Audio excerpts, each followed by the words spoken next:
Hello everyone. I hope you people are doing great. Okay, we'll continue with returns under GST.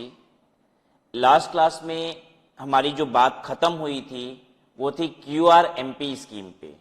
QRMP scheme में आप return तो quarterly जमा करते हो, लेकिन पेमेंट ऑफ टैक्सेस आपको मंथली करना होता है। तो एक बात बताइए, रिटर्न हम क्वार्टरली जमा कर रहे हैं, यानी फाइनल हिसाब किताब जो है, एक्चुअल टैक्स लायबिलिटी जो है वो तो क्वार्टरली पता चल रही है, तो हम मंथली पेमेंट ऑफ टैक्सेस कर कैसे रहे होंगे? ऑब्वियसली कोई एक एस्टिमेट बेसिस होगा। तो यहां पे दो ऑप्शन आपको दिए गए हैं टैक्स पे करने का। एक तो ऑप्शनल है, ऑप्शन बेसिस है, मतलब ऐसा कुछ बताया गया है कि आप ऐसे कर सकते हैं, मतलब एक एजम्पशन बेस्ड कैलकुलेशन है कि भाई इतना आप दे दीजिए टैक्स, ठीक है, जो फाइनल टैक्स होगा वो तो आपसे बाद में ले ही लेंगे। मंथली बेसिस पे आप कुछ एजम्पशन बेस्ड टैक्स दे दीजिए, तो वो क्या है वो देखेंगे अभी हम लोग। दूसरा सिस्टम है जिसमें आपको कहता है कि भाई आप एक्चुअल टैक्स निकालने में सक्षम हो कि इस महीने की एग्जैक्ट टैक्स लायबिलिटी कितनी है, तो आप उतना पे कर दीजिए। तो लेट्स सी, उसको देखते हैं अब। Monthly payment of tax under QRMP scheme. The registered person under the QRMP scheme would be required to pay the tax due in the first month or second month or both the months. Try to understand, QRMP scheme में आपको tax की payment जो करनी है presumptive basis पे, वो पहले और दूसरे महीने ही करनी है। रीजन बीइंग कि तीसरे महीने में तो मतलब कि आखिरी महीने जो क्वार्टर के हैं उसमें तो आप अपनी रिटर्न जमा करेंगे तो एक्चुअल टैक्स लायबिलिटी खुद ही क्लियर हो जाएगी, तो वो एक्चुअल टैक्स लायबिलिटी आपको पे करना है। ये जो सिस्टम यहाँ पे बताया जा रहा है ये पहले और दूसरे महीने के लिए है, जिस समय आपके पास एक्चुअल टैक्स लायबिलिटी नोन नहीं होती है। For the first month or second month of both the months of the quarter by depositing the tax due in the form GST PMT 06. The payment is to be made by 25th day of the month succeeding such month. Payment कब करना आपको? 25th day of the month succeeding such month. I hope I am clear with this. For example, your first quarter is April, May, June, right? For April, you are going to deposit by 25th of May. For May, you are going to deposit by 25th of June. For June, when are you going to deposit? You are going to deposit with the filing of GSTR 3B. और वो क्या होता है? वो होता है quarterly वालों के लिए ईदर 22 या 24 depending upon the state in which you are registered. तो 3B की जो आखिरी डेट है उसी दिन टैक्स पेमेंट करेंगे, ठीक है। तो ये 25 तारीख किसके लिए है? क्वार्टर के पहले महीने और दूसरे महीने के लिए। While generating the challans, taxpayer should select what is चालान। जैसे बैंक में आप पैसा जमा करते हैं तो पे स्लिप भरते हैं कि भाई 2000 का इतना नोट है, 500 का इतना नोट है, पे स्लिप भरते हैं। चेक जमा कर रहे हैं तो चेक नंबर वगैरह की डिटेल डाल के पे स्लिप भरते हैं। तो बिल्कुल एग्जैक्टली वही चालान होता है, ठीक है। Whenever you are depositing money online depositing GST taxes, तो उससे आपसे पूछता है कि बताइए भाई आपका चालान में सब कुछ भरना होता है कि योर नेम, वो सब ऑटो फिल हो जाता है वैसे तो, ठीक है। आपको भरना तो बेसिकली अमाउंट ही पड़ता है, बस GST का इतना है, GST का इतना जमा कर रहे हैं, that's all. Monthly payment of quarterly tax payer as reason for generating the challan, the said person can use any of the following two option provided below for monthly payment of tax during the first 2 months. पहले दूसरे महीने में आपको tax जमा करने के लिए दो मेथड में से कोई भी एक मेथड ऑप्ट करना है। पहला है फिक्स सम मेथड और दूसरा है self assessment method. Fix sum method में एक प्रिजम्पटिव बेसिस पे आपको बता दिया गया इतना टैक्स दे दो, काम खत्म हो गया। अगर आप फिक्स सम मेथड ऑप्ट कर लेंगे तो जो कैलकुलेशन का तरीका यहां बताया गया है वो ऑटो कैलकुलेट कर लेगा और आपको चालान में अमाउंट भी भरने की आवश्यकता नहीं है, ना ही आप उसको एडिट कर पाएंगे। फिक्स सम मेथड में वो फिक्स्ड सम है जो आपको पे करना ही पड़ेगा। वो अगर आपने ये मेथड ऑप्ट कर रखा है तो ऑटोमेटिक वो कैलकुलेशन बन के चालान क्रिएट हो जाएगा, बस आप पे कीजिए। सेल्फ असेसमेंट मेथड ये है कि आप खुद से असेस करेंगे कि भाई आपकी एक्चुअल टैक्स लायबिलिटी क्या है। मैं कहता हूं सेल्फ असेसमेंट मेथड कोई कर नहीं पाएगा। कर इसलिए नहीं पाएगा क्योंकि अगर वो करने में सक्षम होता तो QRMP स्कीम लिया ही क्यों होता। वो मंथली रिटर्न भी नहीं जमा कर देगा। जब तुम्हारा हिसाब किताब रेडी है भाई साहब, तो आप रिटर्न भी जमा करिए ना हाथों हाथ, ठीक है। Why are you waiting for the return? क्योंकि रिटर्न आप जमा कर नहीं रहे हो, इनवॉइस वैसे भी आपको अपलोड करना है IFF स्कीम के तहत, टैक्स आपको जमा करना ही है। अरे भाई साहब, जब सब कुछ करना है हमको तो रिटर्न ही क्यों ना जमा कर दें? एक बात बताइए, are you getting my point? तो इसका मतलब ये है कि एक इंसान QRMP स्कीम में इसलिए आ रहा है क्योंकि वो मंथली अपनी टैक्स लायबिलिटी कैलकुलेट नहीं कर पाता, अपना हिसाब किताब मंथली बेसिस पे मेंटेन नहीं कर पाता है। ध्यान से समझने की कोशिश कीजिए कि जितना बड़ा व्यापारी होगा वो अपने हिसाब किताब को उतना ज्यादा समय पे मेंटेन कर पाएगा। क्यों? क्योंकि वो खर्चे उठा सकता है। ठीक है, एक छोटा व्यापारी होगा, क्या आपको लगता है कि वो फुल टाइम अकाउंटेंट अपने यहां हायर कर लेगा? नहीं भाई, इतना पैसा उसके पास थोड़ी ना है कि दिन भर बैठ के कोई अकाउंटिंग कर रहा है कि हिसाब किताब एकदम परफेक्ट है। नहीं, लेकिन अगर एक बड़ा व्यापारी होगा तो वो मैनेज कर सकता है। ठीक है, तो वो मंथ एंड पे उसके पास सब कुछ रेडी होगा। तो this is what exactly the situation is. आइए देखिए फिक्स सम मेथड में क्या होता है। If a taxpayer chooses this option, a facility is available on the GST portal for generating an auto-generated or pre-filled चालान। अपने से भरा भराया बन जाएगा। In GST PMT 06, the challan amount is calculated by the system which cannot be edited। अच्छा, ये जो amount calculate होगा कुछ एडिट नहीं कर सकते फिक्स सम मेथड में। जितना कैलकुलेट करेगा उतना जमा करना पड़ेगा। कैलकुलेट कितना करेगा ये भी देख लीजिए। ऐसा नहीं है कि हवा में कुछ भी कैलकुलेट करके रख देगा और अब आपको जमा करना पड़ेगा। ठीक है, the amount is equal to number 1 35% of the tax paid in cash in the return for the preceding quarter where the return was furnished quarterly। अगर पिछले क्वार्टर की क्वार्टरली रिटर्न फाइल हुई है तो पिछले क्वार्टर में जितना कैश पेमेंट ऑफ टैक्सेस हुआ है, कैश पेमेंट का मतलब समझ लीजिएगा, जो आउटपुट टैक्स होता है उसमें से आईटीसी घटाने के बाद जितना बैलेंस बचता है वो कैश लेजर से पे होता है, उसकी बात कर रहा है। It's not talking about the output tax liability. Output tax liability minus ITC is equal to the tax to be paid from cash ledger. ये उस अमाउंट की बात कर रहा है, उसका 35% आपको पे करना होगा। बहुत सुंदर सी बात है, देखिए समझने की कोशिश की। मैं तो बहुत अच्छे से इस बात को समझ पा रहा हूं। मान लीजिए पिछले क्वार्टर में आपने 60,000 रुपया करीब जमा किया है। पिछले क्वार्टर में आपने कितना, या 1 लाख समझ लेते हैं, पिछले क्वार्टर में आपने 1 लाख रुपया कैश जमा किया है जीएसटी की लाइबिलिटी।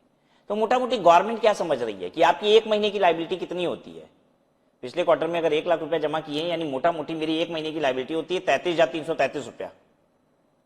हो गई कि नहीं? 33.33%। वही गवर्नमेंट ने सीधा सीधी 35% बैठा लिया कि 35% आप दे दीजिए, 1/3 लाइबिलिटी मोटा मोटी पे करा रही है गवर्नमेंट आपसे पिछले क्वार्टर की, तो इतनी लाइबिलिटी इस बार होगी। अच्छा ध्यान दीजिए, अगर पिछले क्वार्टर में आपका आउटपुट टैक्स लाइबिलिटी 5 लाख रुपया था और आईटीसी 6 लाख रुपए थी, यानी आईटीसी ज्यादा थी, तो आपने तो 5 लाख रुपए आईटीसी क्लेम करके आउटपुट टैक्स लाइबिलिटी नील कर दिया होगा। आपने कैश लेजर से तो 1 रुपए पे नहीं किया पिछले क्वार्टर में। अगर आपने पिछले क्वार्टर में 1 रुपए भी कैश लेजर से पे नहीं किया, तो क्या इस बार मुझे फिक्स्ड सम मेथड के तहत 35% टैक्स जमा करना है? Answer is obviously no. 35% आएगा ही कितना? नील आएगा। क्यों? क्योंकि पिछले क्वार्टर का कैश लेजर से पेमेंट टैक्स का 0 था, तो उसका 35% भी 0 है। यू डोंट हैव टू पे any taxes. I hope you have understood कि लास्ट क्वार्टर में अगर कैश लेजर से पेमेंट हुई है तभी आपको क्या करना है, पेमेंट करनी है यहां पे। अच्छा, इज दैट पॉसिबल कि पिछली बार आपने मंथली टैक्सेस जमा किया था, मंथली रिटर्न जमा की थी, लेकिन इस बार क्वार्टरली कर रहे हो? हाँ, समझाता हूं कैसे। लास्ट फाइनेंशियल ईयर में आपने मंथली रिटर्न ऑप्ट की, ठीक है, और इस साल की स्टार्टिंग में आपने क्यूआरएमपी स्कीम ले लिया। हर साल के अप्रैल महीने में आपको क्यूआरएमपी मिलता है। आपने क्यों ले लिया? क्योंकि पिछले साल टर्नओवर 5 करोड़ से कम था, तो आपने क्यूआरएमपी ले लिया। लेकिन जो फाइनेंशियल ईयर अभी अभी बीता है ना, उसमें आप मंथली रिटर्न जमा करते थे। तो मार्च में जो साल बीत रहा है उसके मार्च में आपने मंथली रिटर्न जमा की थी, लेकिन इस बार अप्रैल मई जून का क्वार्टरली कर रहे हो। तो अब क्या होगा? हमें कितना पैसा जमा करना पड़ेगा?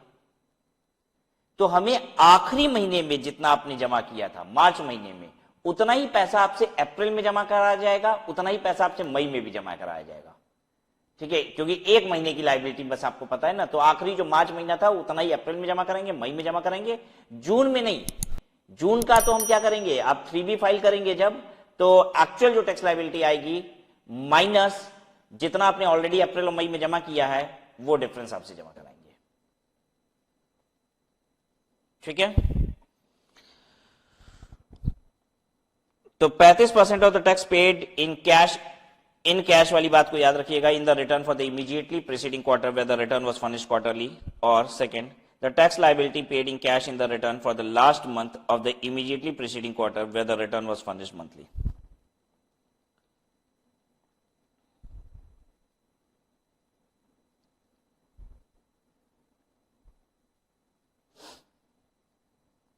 For easy understanding, the same is explained by way of examples given below. Number 1.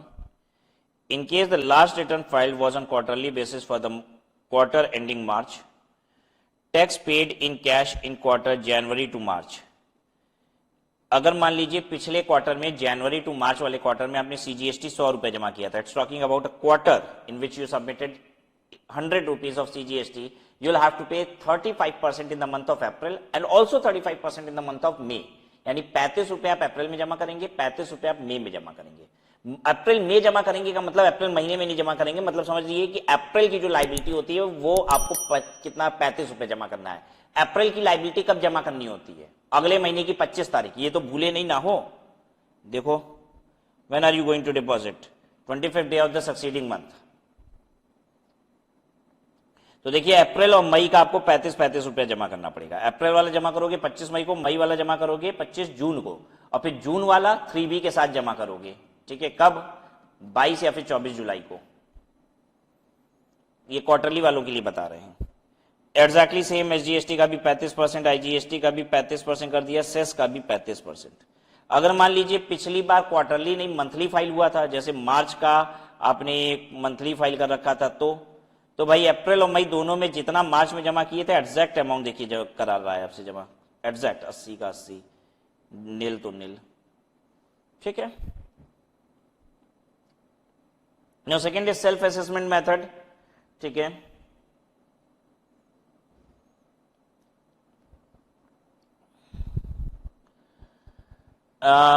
Self assessment method is what, wherein you pay the actual tax liability. ठीक है, so that means you need to determine first the actual tax liability, only then you can pay it. The said person in any case can pay the tax due by considering the tax liability on inward and outward supplies and the input tax credit available in form GST PMT 06. In order to facilitate ascertainment of the ITC available for the month, an auto-drafted input tax credit statement has been made available in the form GSTR 2B for every month. बड़ी सुंदर बात है. कहता है कि भाई साहब आपका जो एक्चुअल टैक्स लायबिलिटी है वो निकाल लो. आईटीसी ऑटो ड्राफ्टेड स्टेटमेंट है 2B में, उसमें से देख लो. आउटपुट टैक्स लायबिलिटी आपको मालूम ही है. आईटीसी आप 2B से उठा लीजिए, माइनस कीजिए, जितना बनता है उतना पे कर दीजिए. Practically impossible. ठीक है, अगर इतना हिसाब किताब मेरा रेडी है ना तो हम क्यूआरएमपी में नहीं जाएंगे. ठीक है, तो registered person under QRMP is free to avail either of the two tax payment method above in any of the 2 months of the quarter. Now return for composition supply GSTR 4. composition वाले GSTR 4 जमा करते हैं कि आपको मालूम है इसे कैसे जमा किया जाता है? हाँ, साल में एक बार जमा किया जाता है. फाइनेंशियल ईयर के एंड होने के बाद जो 30 अप्रैल आता है उसमें जमा किया जाता है. लेकिन कंपोजिशन वालों को टैक्सेस जो है वो क्वार्टरली जमा करना पड़ता है, जिसके लिए वो यूज करते हैं फॉर्म जीएसटी सीएमपी 08. ठीक है, ये कौन से कंपोजिशन की बात हो रही है? क्या ये सेक्शन 10(1), 10(2) वाले कंपोजिशन की बात हो रही है या फिर सेक्शन 10(2)A वाले अल्टरनेटिव कंपोजिशन की बात हो रही है? तो मैं आपको बता दूं कि रिटर्न में जहां पे भी कंपोजिशन लिखा हुआ है उस कंपोजिशन का मतलब कंपोजिशन एंड अल्टरनेटिव कंपोजिशन दोनों ही है, यानी ये दोनों की बात कर रहा है. ठीक है. Number 1, every registered person paying tax under section 10. जब ये 10 बोल रहा है तो इसका मतलब यहां पे सारी बात आ गई. ध्यान दीजिएगा, 10(1) भी आ गया, 10(2) भी आ गया और 10(2)A भी आ गया. ठीक है, 10(2)A है अल्टरनेटिव कंपोजिशन और ये बेटा कौन सा है? कंपोजिशन. ठीक है, तो every registered person paying tax under section 10 that is a composition supplier is required to file an annual return in form GSTR 4.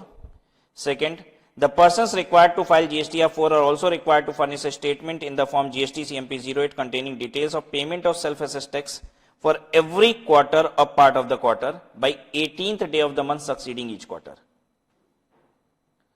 अगले महीने की 18 तारीख को आपको टैक्सेस जमा करना है थ्रू दिस फॉर्म. तो ये क्वार्टरली जमा होता है. अरे अगले महीने की कह रहे हैं, मतलब क्वार्टर एंड होगा तो उसके बाद वाले महीने की. That's what I exactly mean. ये अप्रैल मई जून का 18 जुलाई को, फिर जुलाई अगस्त सितंबर का 18 अक्टूबर को. Due date for filing GSTR 4 and statement for payment of self assessed tax. Repetition कर रहा है, मजा नहीं आ रहा है मुझे तो. GSTR 4 30 अप्रैल को जमा कीजिएगा फाइनेंशियल ईयर खत्म होने के बाद, जीएसटी सीएमपी 08 कब कर दीजिएगा? क्वार्टर खत्म होने के बाद 18 तारीख को। अच्छा, जिस तरीके से हम जितनी भी परचेजेस करते हैं, जल्दी बताइए, वो मुझे परचेज ऑटो ड्राफ्टेड स्टेटमेंट में दिखाई देती है कि नहीं? हाँ, किसमें? 2A में।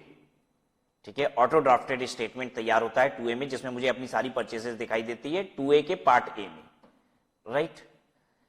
एक बात बताइए, कंपोजिशन वालों को भी पता है जितना वो परचेज करते हैं ना, उनका भी जैसा हमारा 2A होता है ना, रेगुलर वालों का 2A होता है, वैसे कंपोजिशन वालों का 4A होता है, उसमें उनको परचेजेस दिखाई देती है। तो यही बात ये कह रहा है, auto population of invert supplies inform GST of 4A। लेकिन पता है, देखिए, क्या आपकी और मेरी मत एक ही है? हम जैसे सोच रहे हैं आप भी वैसे ही सोच रहे हैं। मेरा ये सोचना है कि जरूरत क्या है इसकी, क्योंकि जो कंपोजिशन स्कीम में फॉल करता है उसको हम ऑटो ड्राफ्टेड स्टेटमेंट 4A देके कर क्या लेंगे? क्योंकि उस बंदे को आईटीसी लेनी नहीं है। अरे 2A का तो रियल मकसद क्या है कि भाई साहब देखो, इतनी आईटीसी है, इतना ही क्लेम करना। उसको ये दिखाया जाता है कि ये तुम्हारी परचेजेस है as per government record and this is the ITC you are eligible to claim. But composition वालों को तो कोई आईटीसी क्लेम करनी नहीं है, उनको टर्नओवर का एक सर्टेन परसेंटेज देना है, तो उनको सरकार क्यों बता रही है? जल्दी बताइए, क्या आपको भी ऐसा लग रहा है?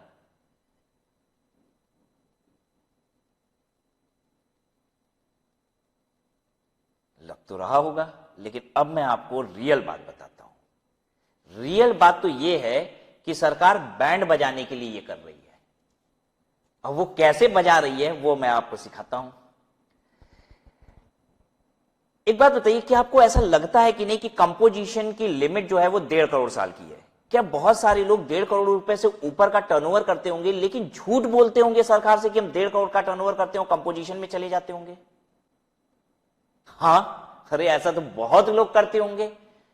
अगर सच पूछे, उनकी सेल साल की 1.5 करोड़ रुपए के ऊपर होती है, वो बताते हैं कि हम 1.5 करोड़ रुपए तक की टर्नओवर कंपोजिशन में चले जाते हैं, राइट? लेकिन एक बात बताइए, अगर मेरी सेल 10 करोड़ रुपए है तो मेरी परचेज भी तो 7-8 करोड़ की होगी ही ना?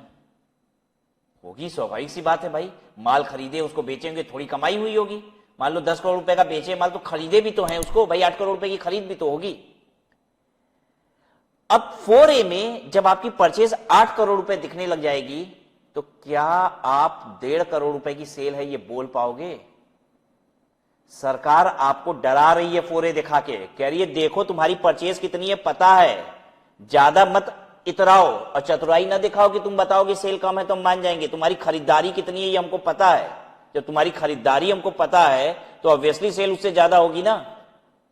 हाँ, जब हम ये बात करते हैं तो बहुत सारे बच्चे इनोसेंट बन जाते हैं बहुत, ठीक है, और क्लेवर बनने की कोशिश करते हैं, बताते हैं सर घाटे में बेच दिया, ठीक है, इस बार माल कम बिका। अरे काबिल कम बनो, ठीक है। अगर हम सब कुछ सही करते रहते हैं ना, तो भी अगर जीएसटी से या इनकम टैक्स से नोटिस आ जाती है ना, तो पैंट ढीली हो जाती है सब सही करने पे, ठीक है। तो अगर आप गलत कर रहे होगे ना, तो नोटिस आपको आएगी तो आपकी हालत खराब हो जाएगी, ये तो पक्की बात है, राइट। और फिर उसके बाद आप समझाओगे तो तब जब सामने वाला समझने को तैयार होगा, and you have the justification, आप जस्टिफाई कर पाएंगे, ये भी आप सोच लीजिए, राइट। अगर जीएसटी डिपार्टमेंट वाले एक दिन के लिए आपकी दुकान पे बैठ जाएंगे तो पता चल जाएगा कि नहीं कि सेल कितनी होती है। Understood all of you? तो दैट्स व्हाट एग्जैक्टली हैपेंस कि 4A से गवर्नमेंट ये आपको जताना चाहती है कि देखो तुम्हारी परचेज पता है, अकॉर्डिंगली अपनी सेल बताना। तो जीएसटीआर 4 भी हम लोग ने कंप्लीट कर लिया। अब हम लोग देखने जा रहे हैं जीएसटीआर 5। देखिए कौन जमा करता है जीएसटीआर 5? ये जमा करता है नॉन रेजिडेंट टैक्सेबल पर्सन। जल्दी बताइए, नॉन रेजिडेंट टैक्सेबल पर्सन का मतलब नॉन रेजिडेंट कैजुअल वाला है कि रेगुलर वाला है? कैजुअल वाला है, ठीक है। अगर रेगुलर वाला होता है तो नॉन रेजिडेंट टैक्सेबल पर्सन नहीं बोलते, बस रेगुलर रजिस्टर्ड डीलर बोलते हैं उसको, ठीक है ना। उसमें फिर ये सब नहीं होता, ये नॉन रेजिडेंट कैजुअल वाला है।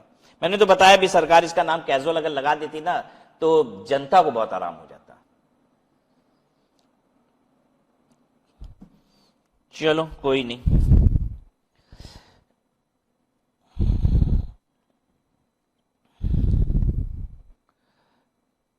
Non-resident taxable person, NRTPs, are those suppliers who do not have a business establishment in India and come for, मैं आपको ये सारी चीज पता है क्यों सिखा देता हूं, क्योंकि मुझे तो देखो इलेक्शन में खड़ा होना नहीं है, मुझे तो कभी नेता बनना नहीं है, तो मैं आपको इसलिए ये सारी बात बता देता हूं कि सरकार क्या कर रही है, क्या करना चाहिए, कहां गलत है, ताकि आप कभी इलेक्शन लड़ो, क्या पता कल के मोदी आप हो, ठीक है, तो आप ये चीज कर पाओ, इसलिए आपको ये सारी बात बताई जाती है, ठीक है, क्योंकि एग्जाम के लिए इसकी जरूरत नहीं पड़ती है, एग्जाम तो थोड़ा सा आप कम जानकारी भी रखेंगे ना तो भी पास हो जाएंगे, इतनी बात तो आपको इसलिए सिखाई जाती है कि आप देश चला सके, ठीक है।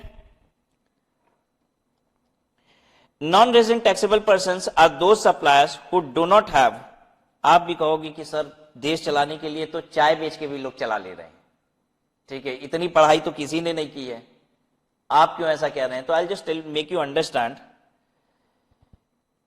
कि जो चेहरा सामने होता है चलाता वो नहीं है, आप समझिए, ठीक है। There so many intellectual peoples who are working behind the scene, जो पर्दे के पीछे काम कर रहे हैं जिससे देश चलता है, ठीक है। तो हो सकता है आप वो पर्दे के पीछे वाले इंसान हो जरूरी नहीं है कि आप वो पर्दे के सामने वाले इंसान हो, ठीक है, कि रैलियां कर रहे हो सकता है आप वो पर्दे के पीछे वाले इंसान हो और काम कर रहे हो, तो वहां पे भी जानकारी चाहिए, ठीक है। और अगर पर्दे के आगे से हो तो ऑब्वियसली आप जज कर पाओगे कि क्या चीज सही है, क्या गलत है और क्या करना चाहिए देश के लिए। Non resident taxable persons are those suppliers who do not have business establishment in India, जिनके पास बिजनेस एस्टैब्लिशमेंट इंडिया में नहीं है, and have come for a short period to make supplies in India, वो छोटे ड्यूरेशन के लिए आया है, इसीलिए मैं बार बार बोलता हूं casual. They would normally import their products into India and make local supplies. वो क्या करते हैं, कुछ दिन के लिए इंडिया में कोई ना मेला वेला लगा था, ठीक है, तो एक बंदा स्विट्जरलैंड से चला आया, कुछ माल इंपोर्ट किया, 4 दिन में बेचेगा, बेच बाच के निकल जाएगा, तो that person is non resident taxable person. A registered NRTP is not required to file separately the statement of outward supplies and applicable return for the normal taxpayer. Normally एक taxpayer को दो रिटर्न जमा करनी पड़ती है, 1 and 3B, इसका एक consolidated return है, दोनों मिला के GST 5 होता है, इसी को इसे भरना होता है, और ये अगले महीने की 20 तारीख को भरना होता है, या फिर रजिस्ट्रेशन का जो टेन्योर है उसके खत्म होने से 7 दिन के अंदर। In place of the same, a simplified monthly tax return has been prescribed in Form GSTR 5 for an NRTP for every calendar year or part thereof. The details of outward supplies or inward supplies of an NRTP are incorporated in GSTR 5. GSTR 5 should be furnished within 20 days after the end of the calendar month, अक्टूबर का 20 नवंबर तक, या फिर within 7 days from the last day of validity period of registration. अच्छा, registration cancel हो गया तो वहां से 7 ही दिन, ये मैक्सिमम टाइम है फिर, ठीक है। इसके एग्जांपल्स हम लोग ने पहले किए थे, इसलिए रिपीट नहीं कर रहे हैं, whichever is earlier. Now coming to first return, आइए मैं समझाता हूं फर्स्ट रिटर्न। देखिए, क्या आपको कुछ याद आ रहा है, देखिए पहले तो ये पूछें आपसे, कुछ याद आ रहा है ऐसी कोई बात?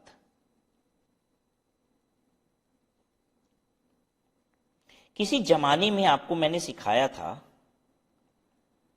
कि मान लीजिए यहां पे आपका थ्रेशोल्ड क्रॉस हो रहा है, ये जो लाइन है, रेड से मैं दिखा रहा हूं आपको, रेड दिख नहीं रही है, ब्लू दिखेगी शायद, ये दिख रहा है, ये लाइन जो है, इस दिन आपने थ्रेशोल्ड टर्नओवर क्रॉस कर दिया, तो आप थ्रेशोल्ड टर्नओवर क्रॉस करने के बाद रजिस्ट्रेशन कराना पसंद करते हो या फिर नॉर्मली जल्दी? हम नॉर्मली जल्दी कराना पसंद करते हैं। पता है क्यों? क्योंकि अगर आप थ्रेशोल्ड क्रॉस होने के बाद रजिस्ट्रेशन अप्लाई करोगे, इस दिन थ्रेशोल्ड क्रॉस हुआ और मान लीजिए आप रजिस्ट्रेशन यहां अप्लाई करते हो, ठीक है, तो आपको फिर कुछ दिन बाद रजिस्ट्रेशन ग्रांट हो जाता है, यहां रजिस्ट्रेशन मान लीजिए ग्रांट हो गया, तो यहां एक दिक्कत है, परेशानी है। थ्रेशोल्ड क्रॉस होने के पहले यहीं पे अगर अप्लाई कर लिए होते ना तो मजे रहते आपके, ठीक है। क्या दिक्कत है भाई? जहां से जब तक आपको रजिस्ट्रेशन ग्रांट नहीं हो जाता, जिस दिन थ्रेशोल्ड क्रॉस किए उस दिन जीएसटी की लायबिलिटी आ गई, लेकिन आप जीएसटी इनवॉइस बना नहीं सकते हो क्योंकि आपके पास जीएसटी का नंबर नहीं है। जीएसटी नंबर आया इस दिन, यहां पे आपको रजिस्ट्रेशन ग्रांट हुई, तो लायबिलिटी तो लेकिन जिस दिन थ्रेशोल्ड क्रॉस किए थे वहीं से शुरू हो गई थी। तो हमें करना क्या पड़ता है कि यहां से लेके यहां तक की फिर से इनवॉइस बनानी पड़ती है, जिसे हम कहते हैं रिवाइज्ड इनवॉइस। ये बता चुके हैं, याद है? इतना अगर याद है तो अब आगे की कहानी सुनिए। इस रिवाइज्ड इनवॉइस का सरकार को मुझे हिसाब किताब देना होता है कि इतना टैक्स हमने कलेक्ट किया है, रजिस्ट्रेशन ग्रांट होने के पहले वाले सेल का इतना जीएसटी हमने कलेक्ट किया है। आईटीसी मिलती है क्या? हां, जिस दिन आपने थ्रेशोल्ड क्रॉस किया था इस दिन के आपको इनपुट की आईटीसी मिल जाती है। ठीक है, तो आप एक रिटर्न भरते हो जिसमें आप इतनी पीरियड का सेल बताते हो, यहां से आईटीसी क्लेम करते हो, उस रिटर्न को कहा जाता है फर्स्ट रिटर्न। एक बात बताइए, क्या जीएसटी में रजिस्टर्ड सारे व्यापारी फर्स्ट रिटर्न जमा करते होंगे? सबको करना है? नहीं। अगर हमने रजिस्ट्रेशन यहां ले लिया होता, बोलो क्या हमें फर्स्ट रिटर्न जमा करने की जरूरत पड़ती? नहीं, क्योंकि अगर हमने रजिस्ट्रेशन यहां ले लिया होता तो हमें रिवाइज इनवॉइस बनाना ही नहीं था। हम रजिस्ट्रेशन यहां पे अगर लेते और यहां पे मान लो ग्रांट हो जाता तो मेरी लायबिलिटी कहां से शुरू होती? जल्दी बताओ बच्चों, कहां से लायबिलिटी मेरी शुरू होती? मेरी इस दिन से लायबिलिटी शुरू होती, जहां सर्कल बना है ब्लू कलर का, यहां से मेरी लायबिलिटी शुरू हो जाती, राइट। और अगर मेरी लायबिलिटी यहां से शुरू होती जीएसटी की, तो रिवाइज इनवॉइस बनाने की जरूरत ही नहीं पड़ती, क्योंकि यहीं से हमारी लायबिलिटी शुरू होती है, बनाना शुरू कर देते हम खटाक से यहीं से जीएसटी इनवॉइस। बैक डेट की तो कोई इनवॉइस बनानी नहीं है, यहीं से लायबिलिटी शुरू हो रही है, यहां ही पे मेरे पास नंबर भी है, अरे दोनों चीज ना आ गया, मेरे पास नंबर भी है जीएसटी का, बिल बना सकते हैं, यहीं से लायबिलिटी भी खड़ी हो रही है, और इसी दिन की आपको आईटीसी भी मिलती है, मालूम है कि नहीं? फिर ये जो ब्लू डॉट बना है ना, इसी दिन की आईटीसी भी मिल जाती है। तो पंगा सारा वहीं पे है जहां पे आपको रिवाइज इनवॉइस बनाना पड़ता है, यानी आप थ्रेशोल्ड क्रॉस करने के बाद रजिस्ट्रेशन के लिए अप्लाई करते हो। तो जो लोग थ्रेशोल्ड क्रॉस होने के बाद रजिस्ट्रेशन के लिए अप्लाई करते हैं उनको रिवाइज इनवॉइस भी बनानी पड़ती है, और रिवाइज इनवॉइस का हिसाब किताब देने के लिए फर्स्ट रिटर्न सबमिट करना पड़ता है। आइए पढ़ा देते हैं आपको। When a person becomes liable to registration after his turnover crosses the threshold limit, he may apply for registration within 30 days of so becoming liable. Thus, there might be a time lag between a person becoming liable to registration and grant of registration certificate. During the intervening period, कह रहा है कि भाई तब तो अंतर हो सकता है ना, रजिस्ट्रेशन के लिए लायबल किस दिन हुआ और रजिस्ट्रेशन आया किस दिन। तो such person might have become made outward supplies, that is after becoming liable to registration, but before the grant of certificate of registration. Now, in order to enable such registered person to declare the taxable supplies made by him for the period, कौन सी supplies report करनी है? For the period, ध्यान से देखिए, between the date on which he becomes liable to registration, यानी जिस दिन threshold cross किया, till the date on which the registration has been granted, so that ITC can be availed by the recipient on such supplies. Firstly, the registered person may issue revised tax invoices against the invoices already issued during said period within 1 month from the date of issuance of certificate of registration. Further, Section 40 provides that the registered person shall declare his outward supplies made during said period in the first return furnished by him after grant of registration. The format for this return is the same as that of regular return. एकदम बिल्कुल regular return जैसा होता है, purpose बस इतना ही होता है, revise invoice वाला पूरा रिकॉर्ड हो जाए, गवर्नमेंट को डिटेल मिल जाए। ठीक है, नाउ एनुअल रिटर्न, दो रिटर्न होते हैं एनुअल रिटर्न, 9 और 9A। रेगुलर वाला 9 भरता है और कंपोजिशन वाला 9A भरता है। ठीक है, और बाकी casual taxable person, non resident, input service distributor, TDS TCS वाले नो एनुअल रिटर्न, इनको जमा करना ही नहीं है। Casual, non resident taxable person, ISD, TDS और टीसीएस, इनको कोई एनुअल रिटर्न नहीं देना। देखिए, तो all registered person are required to file annual return, however the following persons are not required to file annual return. ये लोग को एनुअल रिटर्न नहीं करनी है, ओआईडीआर वाले को भी नहीं करनी है। ठीक है, कब करनी होती है एनुअल रिटर्न? फाइनेंशियल ईयर खत्म होने के बाद 31 दिसंबर। तो the annual return for financial year needs to be filed by 31 December of the next financial year. Second, the annual return is to be filed electronically in Form GSTR 9 through the common portal. The person paying tax under the composition scheme is required to file annual return in Form GSTR 9A. ठीक है, तो जो 9 में जो भरते हैं regular, composition वाले उसी को 9A में भरेंगे। Now coming to GSTR 10 final return, ये भी आपको बहुत अच्छे से पता है GSTR 10 फाइनल रिटर्न क्या होता है। मैंने आपको पहले भी बता रखा है इस बारे में, एक बार जल्दी से रिपीट कर देते हैं कि आप कोई सामान खरीदे हैं, परचेजेस किए हैं, आपने उसकी आईटीसी ले ली। सरकार ने आपको आईटीसी क्यों दी? क्योंकि सरकार को मालूम है कि वो माल जो आप खरीदे हो वो आप बेचोगे तो फिर आउटपुट पे जीएसटी कलेक्ट करोगे और सरकार को वो जीएसटी दोगे, ठीक है। इसीलिए परचेज की आईटीसी मिलती है। आपको परचेज पे आईटीसी इसलिए नहीं मिलती कि आप वो माल रखे रहिए, बेचिए ही ना। लेकिन मान लीजिए आपने अचानक से अपनी दुकान का शटर गिरा दिया, दुकान बंद, गवर्नमेंट को दर्द होगा कि नहीं? गवर्नमेंट को दर्द होगा। पता है क्यों? गवर्नमेंट कहेगी तुम जब माल खरीदे थे आईटीसी ले लिए, अब दुकान का शटर गिरा दियो, माल बेच नहीं रहे तो हमको तो टैक्स मिला ही नहीं। अरे भाई माल बिकता तब ना सरकार को जीएसटी मिलता। तो तुम अपनी शटर गिरा दिए परचेज की आईटीसी लेके, तो सरकार को दर्द होता है। तो सरकार क्या बोलती है? अच्छा ये तो एक दर्द है, दूसरा दर्द भी बताएं आपको। आपने उस शॉप के लिए बहुत सारी फिक्स्ड एसेट्स भी परचेज किए थे और जीएसटी में फिक्स्ड एसेट की लाइफ को 60 महीने एज्यूम की जाती है, यानी कि 5 साल चलेगा। आप 5 साल किसी भी एसेट का इस्तेमाल करोगे ये सोच के गवर्नमेंट ने आपको आईटीसी दी है। मेरे सामने एक कैमरा लगा हुआ है, ठीक है, वो मेरा फिक्स्ड एसेट है। पता है ना, सरकार जब हमने कैमरा खरीदा था तो उस पर जीएसटी पे किया था और उस जीएसटी की सरकार ने मुझे आईटीसी दे दी, तुरंत दे दी। पता है क्या सोच के? क्योंकि राज अग्रवाल इस कैमरे का 5 साल इस्तेमाल करेंगे धंधे में अपने, और उस धंधे से रेवेन्यू जनरेट करेंगे। भाई वीडियो लेक्चर बनाएंगे, वीडियो लेक्चर बेचेंगे तो उस पर जीएसटी आएगा तो सरकार को मिलेगा। अगर राज अग्रवाल 1 साल बाद ही ये कैमरे का यूज बंद कर दें, सरकार को दर्द होगा? हाँ होगा। गवर्नमेंट कहेगी ये क्या मजाक है भाई साहब, हमने तुमको आईटीसी इसलिए दी थी, तुम 5 साल इस्तेमाल करोगे, उससे पैसा कमाओगे, भाई जीएसटी रेवेन्यू लाओगे तो जीएसटी हमको भी मिलेगी, ये सोच के दिए थे। आई होप यू हैव अंडरस्टूड।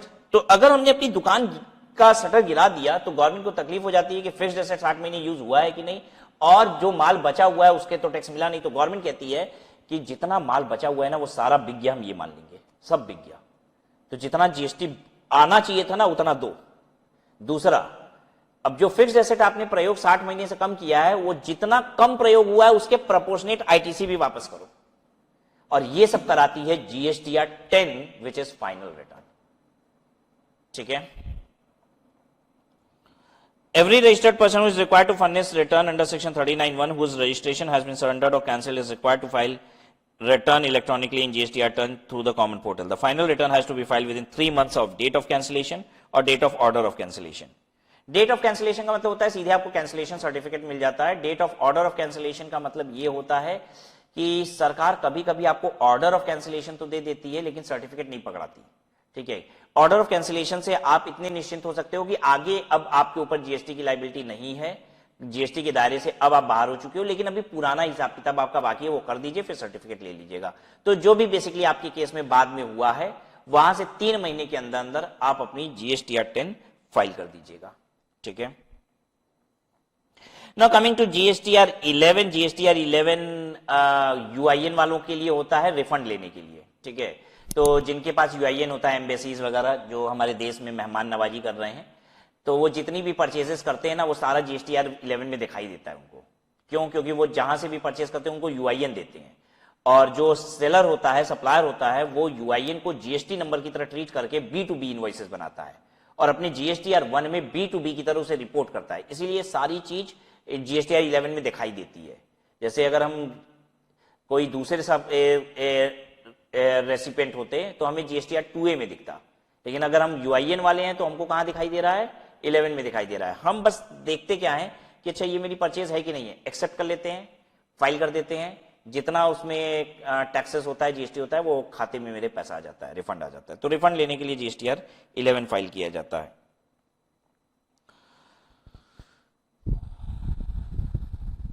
अच्छा, अगर आप कोई भी मंथली रिटर्न या एनुअल रिटर्न फाइल नहीं करोगे तो आपको डिपार्टमेंट नोटिस देती है कि भाई साहब रिटर्न फाइल करेंगे कि नहीं करेंगे, ठीक है। और वो नोटिस आती है जीएसटीआर 3A में, याद रहेगा, जीएसटीआर 3A में नोटिस आती है, ठीक है। अब 15 दिनों के अंदर अंदर फिर आपको फाइल करना होता है। उस नोटिस में एक्चुअली लिखा ही होता है कि 15 दिनों के अंदर फाइल कर दीजिएगा, राइट। लास्ट हेडिंग जो है इस चैप्टर की जीएसटी प्रैक्टिशनर, वो देखने जा रहे हैं। जीएसटी प्रैक्टिशनर कौन है? बेसिकली आप ऐसे समझ लीजिए, इसे गवर्नमेंट ही डिप्लोमा डिग्री दे रही है जीएसटी प्रैक्टिशनर का, और उसको वेबसाइट पे लिस्ट कर दे रही है ताकि क्लाइंट इनको अप्रोच कर सके और अपना जीएसटी का काम करा सके। देखिए, गवर्नमेंट का ये मानना है कि चार्टर्ड अकाउंटेंट्स जो जनरली जीएसटी वगैरह का काम देख रहे हैं, ये सब बड़े महंगे लोग होते हैं, ठीक है। तो जीएसटी का काम करने के लिए छोटे व्यापारियों को अगर जीएसटी का काम कराना है तो उसके लिए कुछ सस्ते प्रोफेशनल्स को मैनेज कर दिया जाए ताकि वो अच्छे से अपना काम करा पाए। तो मैं आपको जीएसटी प्रैक्टिशनर के बारे में बताऊंगा, उससे पहले मैं चाहता हूं कि आपको बताऊं कि इनकम टैक्स में भी एक ऐसा सिस्टम है और उसे बोला जाता है इनकम टैक्स रिटर्न प्रिपेयरर। आइए मैं लिख के बताता हूं। इनकम टैक्स में एक होता है इनकम टैक्स रिटर्न प्रिपेयरर। यहां पे हम इसको क्या बोलते हैं? Goods and services tax practitioner.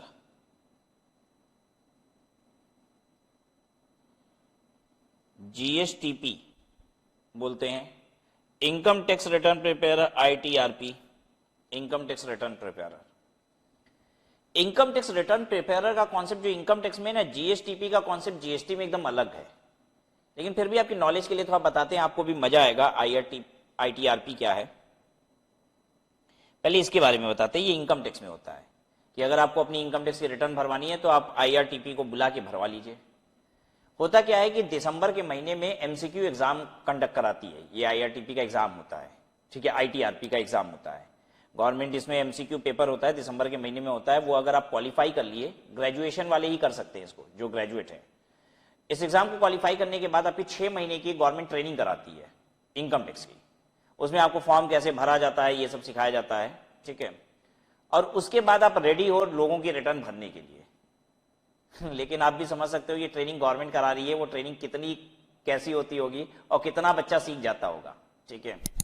वहां तो हालात ये होता है कि उसको बताना पड़ता है, देखो सैलरी की इनकम है, सैलरी के कॉलम में भरना, नीचे मत भर देना, ठीक है। मतलब जितने स्मार्ट आप हो टैक्सेशन की क्लास करके, वो उसका 1/10 भी नहीं होता, ठीक है। बहरहाल हमें समझना है कि ये सिस्टम क्या है। इसके बाद जैसे ही वो उस प्रैक्टिकल ट्रेनिंग को कंप्लीट कर लेता है तो इसको एक सर्टिफिकेट दे दिया जाता है, तुम आईटीआरपी बन गए, इनकम टैक्स रिटर्न प्रिपेयरर बन गए। और गवर्नमेंट इसको अपनी इनकम टैक्स की वेबसाइट पे लिस्ट कर लेती है इसका नाम। तो कोई भी बंदा जो इनकम टैक्स की रिटर्न भरवाना चाहता है, कोई भी क्लाइंट, तो वो क्या कर सकता है कि जीएसटीपी को वहां से इनकम टैक्स रिटर्न प्रिपेयरर को सर्च कर सकता है। लोकेलिटी डालेगा, पिन कोड डालेगा, तो उस एरिया के इनकम टैक्स रिटर्न प्रिपेयरर की लिस्ट आ जाएगी, नाम, नंबर, सब कुछ आ जाएगा। अगर मान लीजिए अब मुझे रिटर्न बनानी है तो मैं इनको कॉल करूंगा, ये मेरे घर आएगा इनकम टैक्स रिटर्न प्रिपेयरर, मेरी रिटर्न बनाएगा फ्री में, 1 पैसा नहीं लेगा और रिटर्न भर के चला जाएगा। तो फायदा क्या हुआ इसका? एक्चुअली रिटर्न के लास्ट पेज पे अगर ई रिटर्न फाइल कर रहा है तो एंड में क्या होता है कि इसका कोड नंबर पूछा जाता है इससे कि इनकम टैक्स रिटर्न प्रिपेयरर अपना कोड नंबर डालो।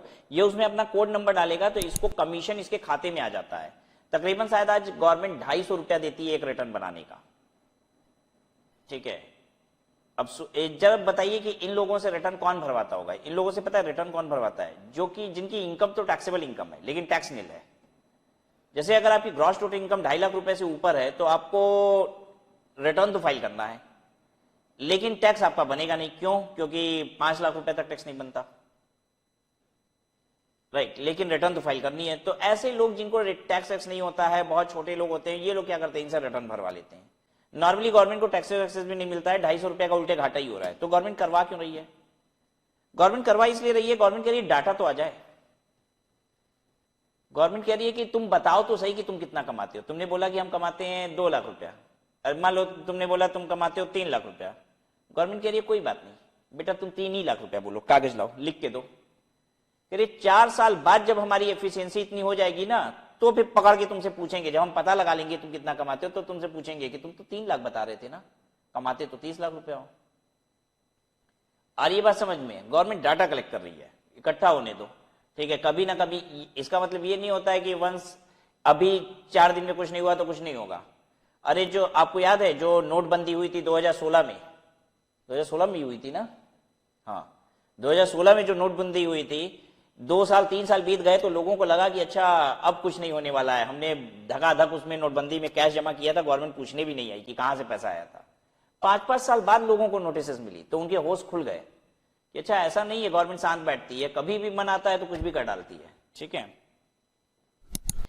तो ITRP आपने समझ लिया कि क्या होता है। ये गवर्नमेंट ट्रेनिंग वेनिंग दे के MCQ एग्जाम क्वालिफाई कराने के बाद ये सब कुछ करती है और इनको कमीशन देती है। लेकिन GST प्रैक्टिशनर जो है, इसमें गवर्नमेंट ने मॉडल ऐसा नहीं किया है। इसमें गवर्नमेंट कहती है अगर आपको GSTP बनना है तो आइए, आप क्या कीजिए, रजिस्टर कीजिए पोर्टल पे, एक एग्जाम दीजिए, एग्जाम क्वालिफाई कीजिए। उसमें कंडीशन भी है कि कौन कौन अप्लाई कर सकता है फॉर GSTP, तो क्राइटेरिया है कि ऐसे लोग ही कर सकते हैं अप्लाई। आप अप्लाई कीजिए, एग्जाम दीजिए, क्वालिफाई कीजिए और आपको फिर GSTP की तरह रजिस्टर कर लिया जाएगा।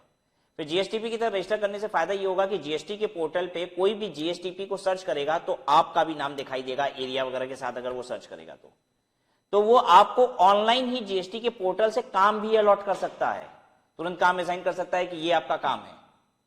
वहीं पे आप प्रोफेशनल फीस भी डिस्कस कर लीजिए, क्योंकि फीस आप ही को देनी है, क्लाइंट को देनी है। या GSTP में गवर्नमेंट 1 रुपया खर्चा नहीं कर रही है, GSTP को अपनी फीस खुद से क्लाइंट से निकलवानी है, तो क्लाइंट ही फीस भी डिसाइड करेगा, काम भी ऑनलाइन अलॉट हो जाएगा। ये बहुत सुंदर सिस्टम है।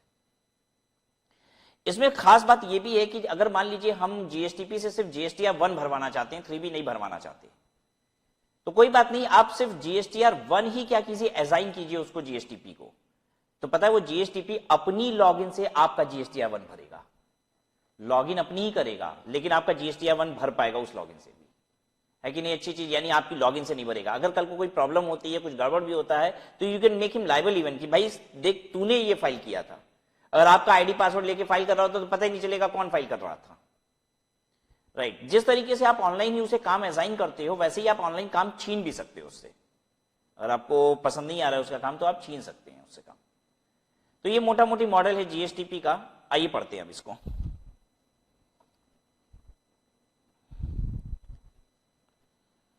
Goods and Service Tax Practitioner, Section 48. This provision relates to procedure followed in appointment or termination of Goods and Service Tax Practitioner. इसमें बताया गया कि कैसे अपॉइंटमेंट होगा और कैसे टर्मिनेशन होगा GST प्रैक्टिशनर का। हाउ टू इंगेज और disengage GST practitioner by the registered person, किस तरीके से GST प्रैक्टिशनर को इंगेज करना है और कैसे हटा देना है, ये भी इस सेक्शन में बताया गया है। Where all the activities can be performed by GST practitioner on behalf of the registered person. Where all the activities can be performed by GST practitioner on behalf of the registered person. तो कौन कौन सी activities perform करेगा GST practitioner on behalf of registered person? This can also be, this has also been discussed over this section. Following procedure must be followed. Procedure क्या होगा? जैसे registration जब आप कराने जाते हो GST के पोर्टल पे अपना, तो मैंने आपको बताया था, वो बोलता है register as an supplier, register as an TDS deductor, register as an ECO, register as an ICD बोलता है। बिल्कुल वैसे ही रजिस्टर एज एन प्रैक्टिशनर भी आता है एक ऑप्शन, GST प्रैक्टिशनर की तरह रजिस्टर करने का, राइट। तो जब आप वो क्लिक करोगे ऑप्शन ना रजिस्ट्रेशन पे जाके, तो आपका फॉर्म खुल जाएगा GST PCT 1। PCT से याद करना, प्रैक्टिशनर को शॉर्ट में लिखा हुआ है, PCT फॉर्म का नाम है, ठीक है। तो फॉर्म GST PCT 1 भरना होता है। An application in this form may be made to the officer authorized in this behalf for enrollment as Goods and Service Tax Practitioner by any person who satisfies any of the conditions specified below, namely: A. He is a citizen of India. He is a person of sound mind. He is not adjudicated as insolvent. He has not been convicted by a competent court for an offence with imprisonment not less than 2 years. Condition देखिए क्या है कि वो citizen of India होना चाहिए, भारत का नागरिक होना चाहिए, साउंड माइंड का होना चाहिए। क्या मतलब होता है साउंड माइंड का मतलब? साउंड माइंड का मतलब तेज दिमाग नहीं होता है। अगर आप पागल नहीं हो तो साउंड माइंड ही है, ठीक है। चाहे कितना भी कम आपका दिमाग काम करता है, बस अगर पागल नहीं हो तो साउंड माइंड ही कहा जाता है, ठीक है ना। He is not adjudicated as insolvent. आप इंसॉल्वेंट डिक्लेयर नहीं किए गए हो कोर्ट के द्वारा, और कभी भी आपको 2 साल से ज्यादा की सजा नहीं हुई हो, जेल ना हुई हो। मैं लास्ट बैच में ये बात पढ़ा रहा था, तो बच्चे कहे कि शर्म नहीं आती सरकार को ये सब लिखते हुए। खुद चाहे 10 साल की भी सजा जेल में काट लेते फिर भी नेता बने रहते हैं। बाकी GST प्रैक्टिशनर बनना है तो भाई 2 साल से ज्यादा की सजा कभी ना काटी हो आपने, नहीं तो नहीं बनने देंगे। बस नेतागिरी के लिए ही कोई भी क्वालिफिकेशन नहीं है, वो चाहे कोई भी कर सकता है, ठीक है, बाकी हर चीज में गवर्नमेंट घुसाती है बिना शर्म हया के, ठीक है। तो राइट, ये आपको याद रखना पड़ेगा। 2 साल से ज्यादा की अगर आपको कभी भी जेल हो रखी है तो आप जीएसटी प्रैक्टिशनर नहीं बन सकते। That he is a retired officer of the commercial tax department or any state government or central board of excise and custom department of revenue government of India, who during his service under the government of India had worked in a post not lower in rank than that of a group B gazetted officer for a period of not less than 2 years. वो एक retired officer हो सकता है commercial tax department का, state government का, या फिर central board of excise and custom का, जो कम से कम 2 साल तक काम किया हो ग्रुप बी के रैंक के ऊपर, ग्रुप बी या उस रैंक के ऊपर का, ठीक है, तो वो भी अप्लाई कर सकता है। या फिर वो मान लो ही हैज पास्ड, क्या पास किया है, ग्रेजुएट या फिर पोस्ट ग्रेजुएट डिग्री उसको मिली है in commerce, law, banking, higher auditing, business administration या business management from any Indian university established by law for the time being in force. अच्छा, अगर मान लीजिए उसने फॉरेन यूनिवर्सिटी से कर रखा है ग्रेजुएशन या पोस्ट ग्रेजुएशन, तो वो डिग्री जो है वो रिकॉग्नाइज्ड इन इंडिया होनी चाहिए तो भी चलेगा, और फील्ड यही होना चाहिए जो ऊपर लिखा है, लॉ, कॉमर्स, बैंकिंग वगैरह, ठीक है। फिर कोई दूसरा एग्जामिनेशन भी गवर्नमेंट चाहे तो नोटिफिकेशन के जरिए बता सकती है कि भाई इस एग्जाम को क्वालिफाई करने वाला बंदा भी जीएसटी प्रैक्टिशनर का एग्जाम दे सकता है, मतलब रजिस्टर कर सकता है अपने आप को जीएसटी प्रैक्टिशनर की तरह। फिर देखिए सीए, सीएस और सीएमए का अगर आपने फाइनल एग्जाम क्वालिफाई किया हुआ है तो भी आप कर सकते हो, ठीक है। फाइनल एग्जाम हो सीए, सीएस और सीएमए, ये अगर आपने क्वालिफाई कर रखा है तो भी आप अप्लाई कर सकते हो फॉर जीएसटीपी। अब मेरे हिसाब से तो जीएसटीपी के लिए अप्लाई कौन करेगा अगर सीए, सीएस, सीएमए क्वालिफाई किया है कि नहीं? ऐसा नहीं है। यहाँ पे गवर्नमेंट कमीशन थोड़ी ना दे रही है, आप अप्लाई कीजिए ना, जीएसटीपी बनने की कोशिश कीजिए, जीएसटी के पोर्टल पे आपका नाम आ जाएगा, आपको काम ज्यादा मिलेगा, प्रोफेशनल सर्विसेज आप और ज्यादा दे पाओगे। You can do that. On receipt of the application referred to in sub-rule 1, the authorized officer shall, after making such inquiry as he considers necessary, either enroll applicant as a tax return preparer and issue a certificate to that effect in form GST PCT2, or reject his application where it is found that the applicant is not qualified to be enrolled as GST practitioner. The certificate given to GST practitioner is valid until it is cancelled. एक बार जो GST practitioner का certificate मिल जाएगा वो तब तक valid है जब तक कि कैंसिल नहीं होता। If any goods and service tax practitioner is found guilty of misconduct in connection with any proceeding under the act, the authorised officer may by order in form GST PCT 4 direct that he shall henceforth be disqualified under section 48. However, before cancellation, so cause notice inform GST PCT 3 to be served and give him a reasonable opportunity of being heard. GST practitioner के ना कुछ code of conduct होते हैं, ठीक है। Code of conduct में एक छोटा सा एग्जांपल ले रहा हूं, आपको हंसी आएगी। जैसे मान लीजिए जीएसटी प्रैक्टिशनर जीएसटी रिटर्न भरने के लिए जा रहा है, ठीक है, तो बड़े सारी एथिकल चीजों का भी ध्यान रखना है। ऐसा नहीं है कि उसको बहुत सारी फाइनेंशियल इंफॉर्मेशन पता चलती है, बैठ के वो डिस्क्लोज कर रहा है मार्केट में कि अच्छा ये बाई यहाँ से करता है, सेल यहाँ करता है, मतलब वो कॉन्फिडेंशियलिटी मेंटेन करनी होगी। और बहुत सारी एथिकल बातें लिखी हुई है। अगर मान लीजिए कुछ ऐसा गड़बड़ करते हुए पाया जाता है वो, तो उसको डिस्क्वालीफाई किया जा सकता है, ठीक है। डिस्क्वालीफाई कैसे किया जाएगा? जीएसटी पीसीटी 4 से उसको इन्फॉर्म किया जाएगा, ठीक है, कि भाई तुम्हें हम हटा रहे हैं, ठीक है। तो before cancellation show cause notice in GST PCT 3 to be serve to give him a reasonable opportunity of being heard. अच्छा, जीएसटी पीसीटी 4 सीधे नहीं दे दिया जाएगा सर्टिफिकेट, लो तुमको हटा दिया गया है, उसके पहले उसे कहने का मौका दिया जाएगा और इसके लिए एक सो कॉज नोटिस दी जाती है पीसीटी 3 में, ठीक है, याद रहेगा। 1 में एप्लीकेशन लगती है, 3 में सो कॉज नोटिस आती है, तुमको हटाया जाएगा, 4 में हटाने का सर्टिफिकेट होता है, ठीक है। देखिए हमारे देश में ना, हमारे कॉन्स्टिट्यूशन में, संविधान में लिखा हुआ है अपॉर्चुनिटी ऑफ बीइंग हर्ड।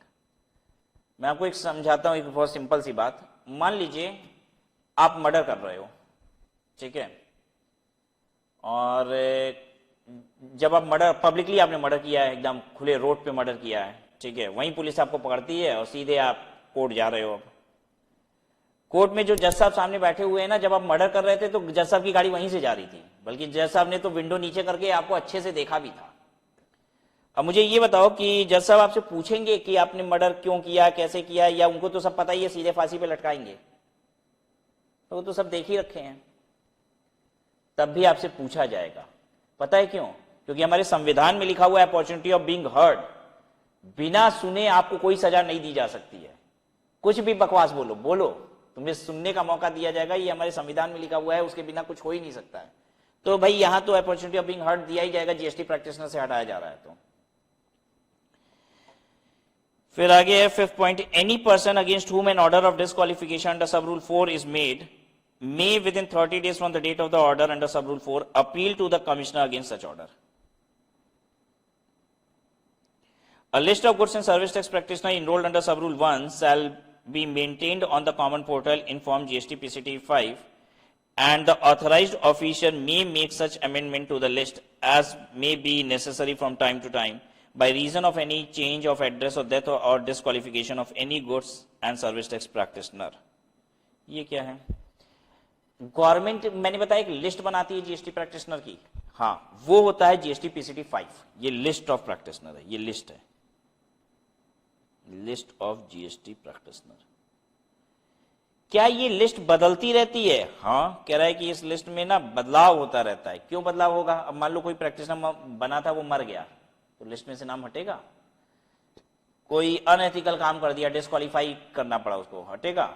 कोई नया प्रैक्टिशनर बनेगा तो लिस्ट में नाम उसका भी ऐड होगा। तो इस वजह से ये बदलता भी रहता है। फिर any registered person who wants to avail the services of goods and service tax practitioner may at his option authorise GST practitioner on the common portal in form GST PCT 6 to carry out certain activities on his behalf.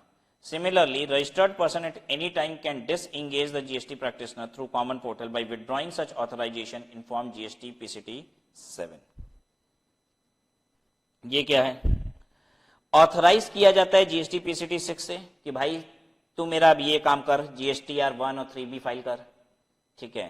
अब अगर हमको file नहीं कराना है तो हम disengage कर सकते हैं इस फॉर्म को भर के। बड़ा सुंदर सिस्टम है कि आप ऑनलाइन ही काम अलॉट कर सकते हो, और जो भी काम आप ऑनलाइन उसको अलॉट करते हो ना, उसका एक्सेस उसको अपने लॉगिन पे मिल जाता है। जैसे आप अगर उसको अलाउ करोगे जीएसटीआर 1 वो फाइल कर सकता है पीसीटी 6 के थ्रू, तो आपका जीएसटीआर 1 वो खुद अपनी लॉगिन से भी फाइल कर सकता है, मतलब उसको एक्सेस आ जाता है फिर उसका, ठीक है। अगर आप उसको 3 भी अलाउ करोगे तो 3 भी का एक्सेस पा जाएगा और वो कर लेगा। It is like this. Based on the authorization given to the GST practitioner by the registered person, the statement to be furnished by the registered person shall be furnished by the GST practitioner. The registered person can sort the confirmation for the completion of the work by GST practitioner either through email or SMS.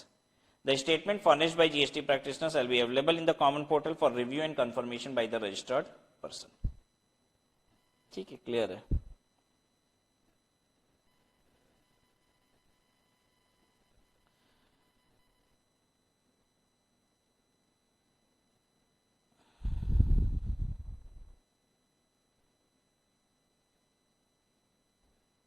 अच्छा, कोई भी चीज वो file करता है ना, तो ऐसा नहीं है कि डायरेक्ट वो सीधे फाइल ही कर देगा।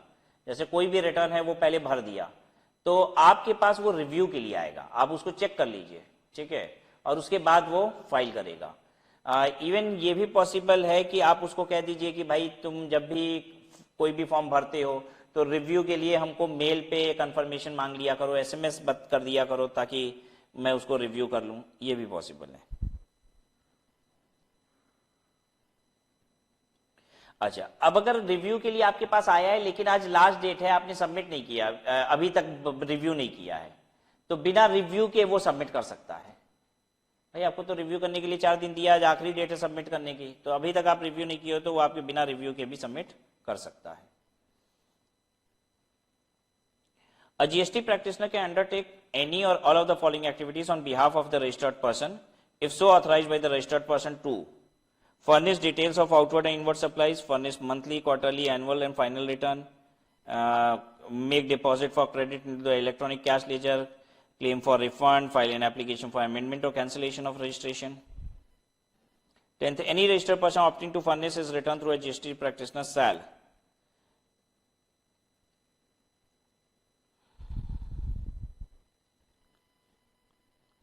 give his consent in GST PCT 6 to any GST practitioner to prepare his return, ठीक है। कंफर्मेशन लेगा उससे पहले, ठीक है। जब भी GST प्रैक्टिशनर काम करेगा तो ड्यू डिलीजेंस के साथ करेगा, मतलब एकदम होश व हवास में करेगा, अच्छे से करेगा, ठीक है, reasonable care shall be taken by him, ठीक है। फिर क्या है, affix his digital signature on the statement, फिर वो अपनी डिजिटल सिग्नेचर लगा के उसको अपलोड करेगा, राइट। एक बात बताइए, अगर मान लीजिए कोई गलती हो ही जाती है जीएसटी प्रैक्टिशनर से, तो लायबल कौन होगा, व्यापारी की जीएसटी प्रैक्टिशनर?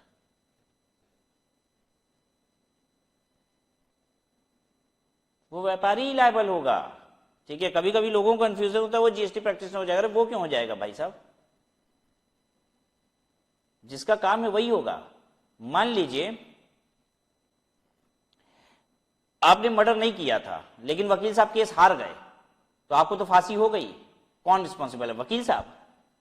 नहीं भाई, अब वकील साहब को थोड़ी ना इस बात के लिए फांसी हो जाएगी कि वो केस नहीं जीत पाया था, उसको कोई सजा नहीं मिलेगी। मेरा मकसद समझ गए हम समझाना क्या चाहते हैं, कि भाई कोई प्रोफेशनल से आप काम कराते हो, वो जीतता है कि हारता है इस बात से फर्क थोड़ी ना पड़ता है, उसकी कोई गलती भी होती है तो उससे कोई मतलब नहीं है, ठीक है।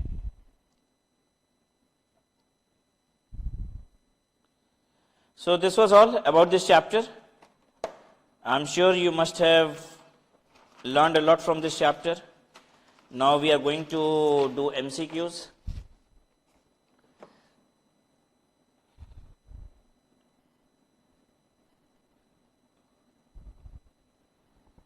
आइए करिए MCQ. Details of outward supply shall be including, outward supply में क्या क्या होता है, invoice, debit note, credit note, revised invoice issued in relation to outward supplies, all of the above. Outward supply में सब आता है, ये फर्स्ट रिटर्न में रिवाइज्ड इनवॉइस ही तो डाला जाता है, फर्स्ट रिटर्न आउटवर्ड सप्लाई का ही होता है। फिर detail submitted by outward supply in GSTR 1 shall be furnished to the recipient regular dealer in form. GSTR 1 में अगर हम आउटवर्ड सप्लाई डालेंगे तो रेसिपिएंट को कहां दिखाई देगा, 2A 2B में, ठीक है। यहां पे बोल रहा था to the recipient regular dealer, अगर मान लीजिए यही रेगुलर की जगह लिख देता कंपोजिशन डीलर, तो उसको कंपोजिशन वाले को 4A में दिखता है, ठीक है। ओहो, बता दिया, अगला क्वेश्चन यही था। जीएसटीआर 1 में आउटवर्ड सप्लाई किया जा रहा है, रेसिपिएंट कंपाउंडिंग डीलर, कंपाउंडिंग का मतलब कंपोजिशन होता है, कंपोजिशन वाले को 4A में दिखता है। फिर है कि आईएसडी को कहां दिखेगा, सप्लायर ने जीएसटीआर 1 फाइल किया सेल का, आईएसडी को अपनी परचेज कहां दिखाई देगी, आईएसडी जो बिल फाड़ता है उसकी बात नहीं कर रहे हैं, आईएसडी जो परचेज करता है वो उसको कहां दिखता है, आईएसडी को 6A में दिखता है। आईएसडी जो अपनी रिटर्न फाइल करता है वो किस में करता है, आईएसडी अपनी रिटर्न 6 में फाइल करता है।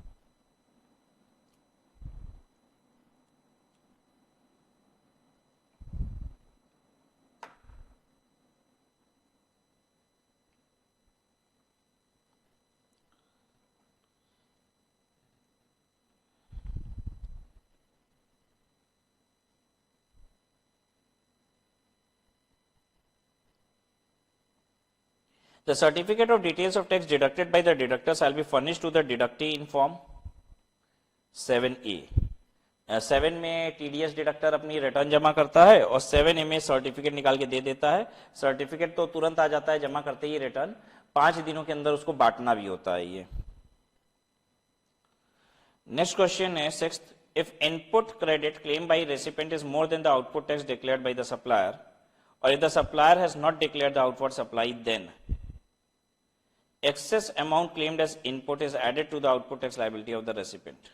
यही होता है, ठीक है। अगर आपने ज्यादा क्रेडिट क्लेम कर लिया है तो जितना भी आप एक्सेस आईटीसी क्लेम कियोगे वो आपकी आउटपुट टैक्स लायबिलिटी नेक्स्ट बार बन जाएगी, उतना बढ़ा दिया जाएगा, जब भी पकड़ा जाएगा उतने से आपका आउटपुट टैक्स हम बढ़ा देंगे। फिर every registered taxable person shall be entitled to take credit of input tax in his return and such input tax credit shall be credited to electronic credit laser.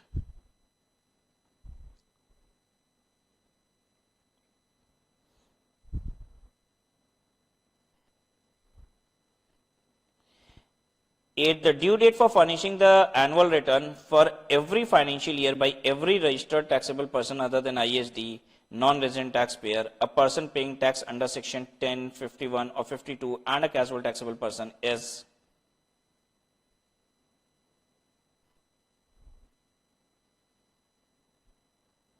(31st of December following the end of the financial year. Annual return की बात कर रहा है, तो annual return कब जमा होता है? फाइनेंशियल ईयर खत्म होने के बाद 31 दिसंबर। और ये इन लोगों तो करना ही नहीं होता है, तो पता ही आपको, आईएसडी नहीं करेगा, नॉन रेजिडेंट वाला नहीं करेगा, कैजुअल वाला नहीं करेगा, टीडीएस का डिडक्टर नहीं करेगा, टीसीएस डिडक्टर नहीं करेगा, ठीक है। अच्छा, ये करता है person paying tax under composition scheme under section 10, ये करता है, लेकिन ये किस में करता है? इसका फॉर्म अलग है, बस इसका फॉर्म है 9A और बाकी लोग का फॉर्म है 9, ठीक है। डेट दोनों की एक ही होती है, 31 दिसंबर, ठीक है। अरे जो हम बताते हैं ना वही अगला क्वेश्चन होता है, लो बता ही दिए पहले ही हम तुमको। Other than dealer paying tax under section 10, section 10 में जो लोग नहीं, जो डीलर सेक्शन 10 वाले नहीं है, वो लोग एनुअल रिटर्न किस में देते हैं? 10 मतलब कंपोजिशन होता है, तो जो 10 में नहीं है मतलब जीएसटीएन 9। और जो सेक्शन 10 वाले होते हैं वो 9A में करते हैं। क्वेश्चन 10 है कि find the correct match of annual return. Annual return का करेक्ट मैच बताओ। कंपाउंडिंग वाले 9A में करते हैं, बस यही सही है, बाकी तो बकवास है। नॉन रेजिडेंट को करना ही नहीं, इसको तो करना ही नहीं होता है, और बाकी रजिस्टर्ड टैक्सेबल पर्सन 9 में करते हैं। मतलब इसका आंसर होता है 9, और इन दोनों में होता कि नीड नॉट फाइल, ये तो करते ही नहीं है file, not required to file. तो इसमें तो फर्जी दे दिया ना एकदम आपको फॉर्म का नंबर। नोटिस किस में जाती है? जो रिटर्न एनुअल हो चाहे मंथली हो, फाइल नहीं किए हैं तो 3A में, याद ही होगा आपको, right. So this brings an end to the chapter. हम लोग ने खत्म कर लिया रिटर्न अंडर जीएसटी को। I hope you have understood each and everything, ठीक है। प्रॉपर रिवीजन करते रहिए, सब बेहतर होगा। Okay, thank you, bye bye.